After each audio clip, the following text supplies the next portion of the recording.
ডিপ্রেশনে ভুগছেন, পেরেশানিতে আছেন, খুব বেশি দুশ্চিন্তায় আছেন, কোনো কিছু ভালো লাগছে না, আল্লাহর সাথে একটু কথা বলেন। আল্লাহ, আপনি আমার সৃষ্টিকর্তা, আপনি আমার মালিক, আপনার কাছে আমার ফিরে যেতে হবে। আপনার কত অবাধ্য হয়েছি, কত নাফরমানি করেছি, কত সীমালঙ্ঘন করেছি, কত নির্দেশ অমান্য করেছি, কত নিষেধ লঙ্ঘন করেছি। আল্লাহ, এগুলোর জন্য পাকড়াও করলে আমার কোনো উপায় থাকবে না। মালিক, এখনো নাকের ডগা নিঃশ্বাস আছে, এখনো ক্ষমা চাওয়ার সুযোগ আছে। আপনি ক্ষমা চাইলে ক্ষমা করে দেন। আমি তওবা করছি, আর কখনো নির্লজ্জ কাজ করব না, আপনার নাফরমানি করব না। আপনি আমার অমুক পাপটা মাফ করে দেন, তমুক পাপটা মাফ করে দেন, আমাকে পাপ থেকে বাঁচায় রাখেন। আল্লাহ, আপনি আমাকে হেফাজত করেন। আপনি হেফাজত না করলে আমি নিজে নিজে বাঁচতে পারবো না। মালিক, আপনি রহম করেন।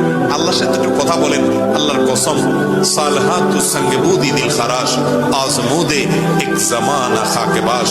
পাথর হয়ে বহুদিন ছিলেন ভাই, একটু আল্লাহর সাথে কথা বলেন, চোখের পানি ফেলেন, দোয়া করেন, বিশেষ করে ভোর রাতের দোয়া, ভোর রাতের দোয়া।